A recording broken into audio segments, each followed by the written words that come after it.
Okay, we have Dijonai Carrington, Rachel Banham. Please address the player you'd like to ask a question to. Emily, go ahead. Just kind of what was feeling so good for you today from 3 to feel coming into the game like you had this kind of performance in you today? I mean, gosh, I just feel like I've been waiting for this, like they know like I've been like frustrated with not like hitting my shots, but like it feels good. I'm confident. I'm ready. I stay in the gym. So like I knew my time was coming. I was wishing it was sooner. But it just felt really good to like kind of feel like myself and really get into rhythm and get to stay out there and like Nay threw me some great passes. Like they just kept feeding me and they just gave me more confidence. So that helped a lot. DJ, go ahead. DJ, in the first quarter, Copper had 10 points. The rest of the game she had 7. So I just want to ask you, like, what adjustments you made? Man, for some reason, I always start slow. So I don't know. I looked up at the scoreboard and seen she had 10. Not that I couldn't feel myself getting cooked, but also I looked at the score and was like, all right, it's time to lock in. I take that stuff personally, as a person who cares about defense and like considers themselves a defensive player. You care about that kind of stuff. When I be looking up, like I told them before, like I don't look at my stats, like it's going to come. I look at who I'm guarding and what they're doing. So once we limit her, she's a huge part of their offense and she's going to hit some tough shots, but I have to make them tough. She can't just get straight line drives down the lane on the right side, things like that. So focus. Maggie, go ahead.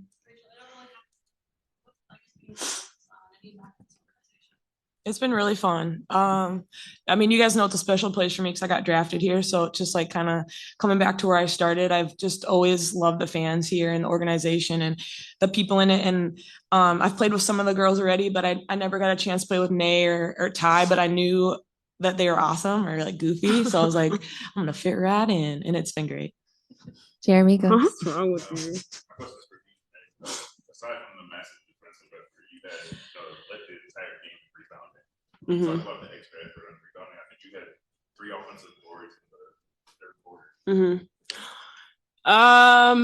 I don't know. I just try to find a way to impact the game, and I was frustrated, especially in the first half defensively, and I wasn't able to, knock down some good looks or finish at the rim. So you can take yourself out the game or you can find another way to impact it. And so I just tried to find different ways to impact the game until, the scoring came and the defensive stops came. Emily? Mm-hmm. How much intention is there behind that for you when trying to draw fouls and things like that?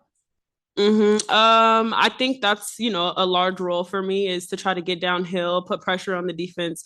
At the rim, we have shooters. We have, DV's a shooter, Ty's a shooter. And me and Tiff, we could shoot the ball, but, our biggest strength is getting downhill. And so, we got to do what we do well so that they can do what they do well. Maggie, go ahead.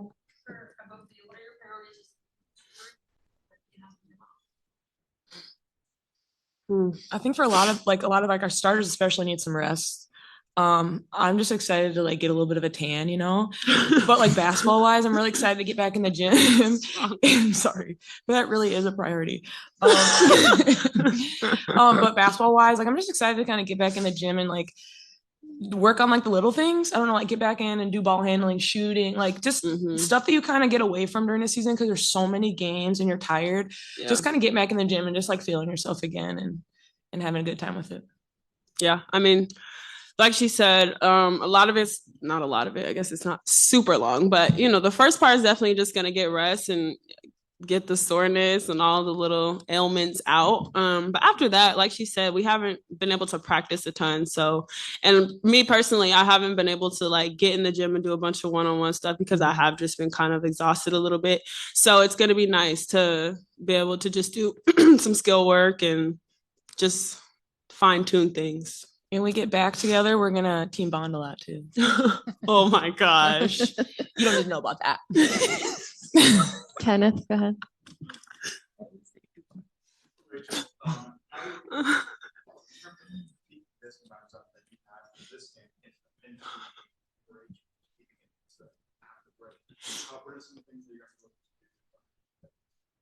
Like as a team?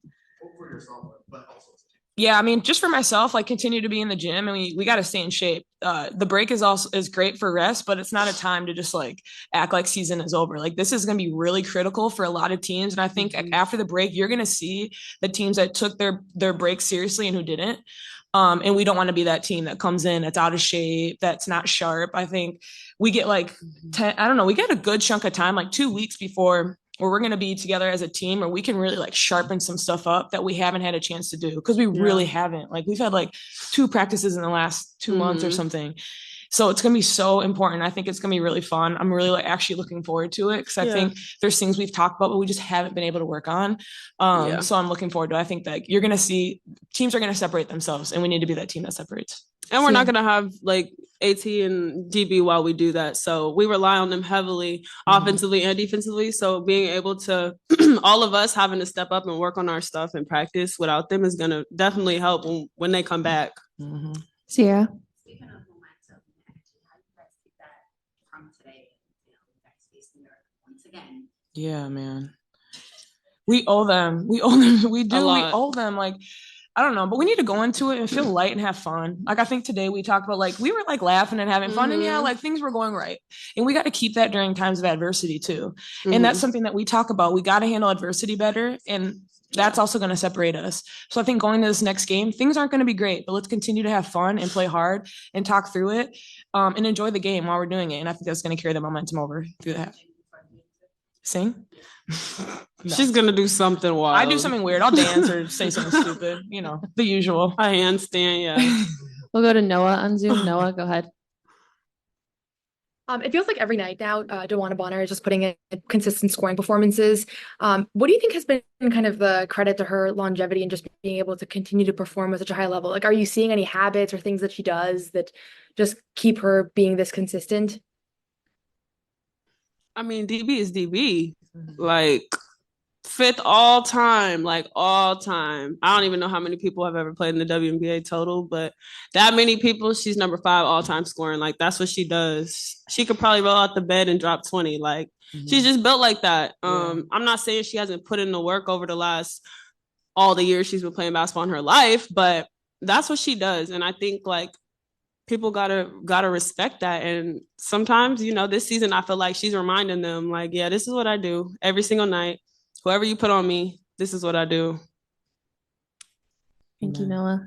Brad, go ahead on Zoom. Brad. Yes. Hi, ladies. Can you speak to the third quarter where you held Phoenix to only 9 points and what you were doing on the floor to disrupt their rhythm? I think in the third, we did a really good job being active. Like there was a good amount of deflections that were led to steals. I didn't really notice that when I was in during that time. I was like Liv got her hand on stuff, and then we were just transitioning out of it. And I feel like we just got a lot of rhythm out of that. Like when we're playing well on the defensive end and we're flying around, and we had a smaller lineup in, I think. Yeah, we were just moving, rotating, we were able just to play off each other, and like we could switch a lot. We could be really active, and then we got deflections and steals. And I feel like that just was really the biggest piece. Yeah, we just flowed. Like sometimes if it doesn't go perfectly how we've scouted it or perfectly exactly how we said we're going to guard it, then, you know, sometimes we'll stop or we'll hesitate. But I feel like today, like she said, especially with our smaller lineup, we were just, all right, well, they got beat. Okay, I'm going to peel. You're going to go. Like we were just moving and playing off each other. And, you know, we were making them make an extra pass and an extra pass and an extra pass and shot clock violations and deflections, things like that. Like we were just active. Yeah. And we were having fun. Like, you could tell. Yeah. We'll go Noah on Zoom and then Maggie to finish. Noah, go ahead. Oh, sorry. I never lowered my hand. Okay. Thank you. Maggie, go ahead.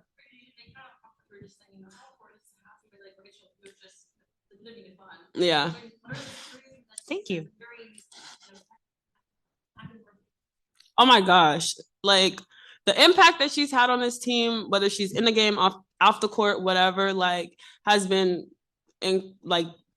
crazy. You know, there's people who she's been in the league for 8 years? 9 years. You know, a lot of people, you come onto a team and you're a 9-year vet and your minutes are sporadic. You can pout or you can kind of get in your feelings and stuff like, but that's not Rachel. You know, she provides the energy for us every single day. She, like I said, she's a coach basically. So she is giving us, you know, critiques, but like things to help us or things that she sees from the lens off sometimes on the bench, you can see things better than you can on the court because you have so much going on. So she's been super helpful for all of us. And every time you see Rachel, like, you just have to be happy. Like, I don't know, you can't be mean to Rachel. You can't like be mad at Rachel. I don't know. Like, she just got it.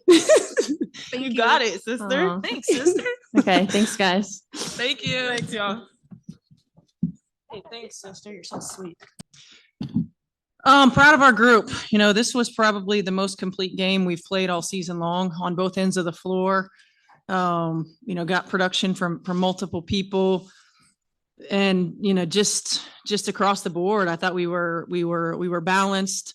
Our attention to detail was high.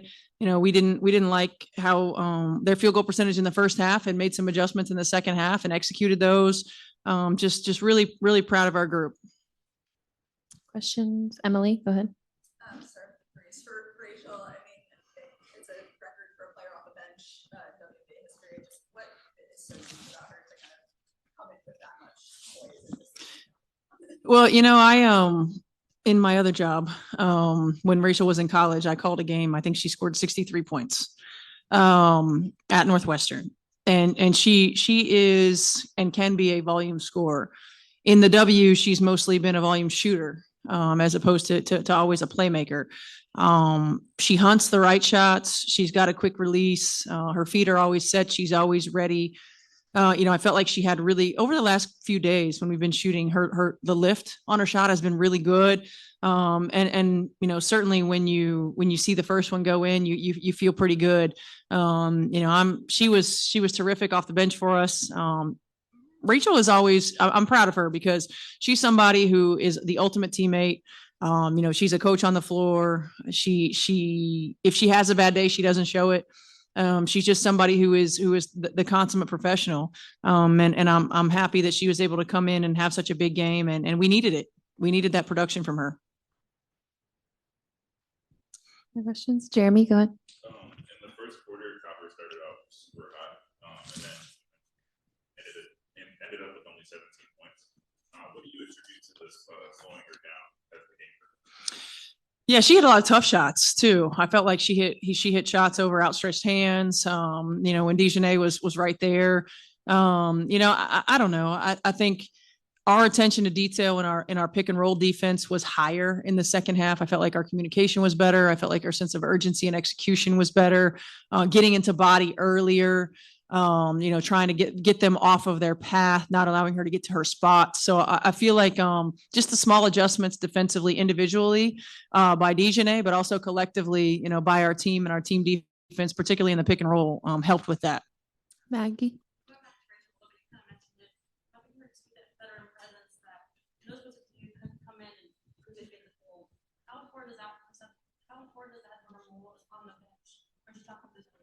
It's huge. You know, and you know, Rachel's a player who has been in and out of rotation, and to be able to stay engaged, to be able to communicate, you know, what she sees on the sideline. I think the other part of that is how much her teammates respect her to hear what she sees on the sideline. She's a really high IQ player, but she's also very, very aware. You know, aware of what's going on. You know, aware of matchups, strengths and weaknesses, aware of where we are. So everybody trusts her. So it's important, you know, she's a vital piece of what we're doing, you know, on collectively, and you see certainly with opportunity, she can come in and she can make an impact in a ball game. Sierra, then Kenneth. Mm-hmm.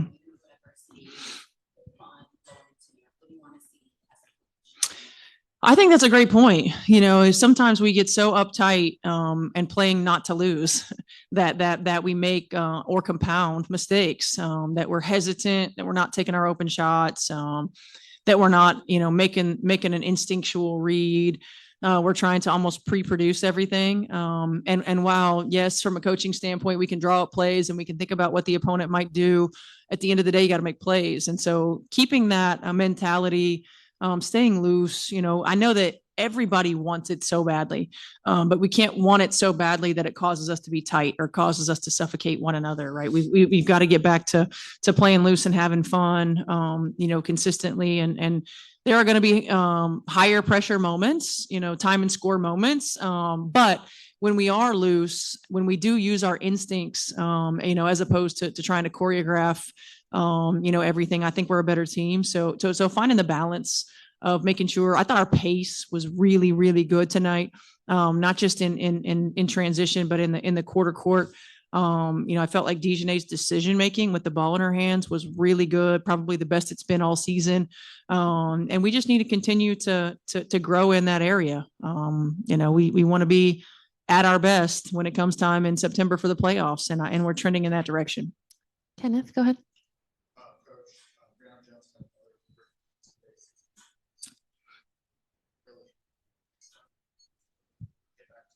Mm-hmm.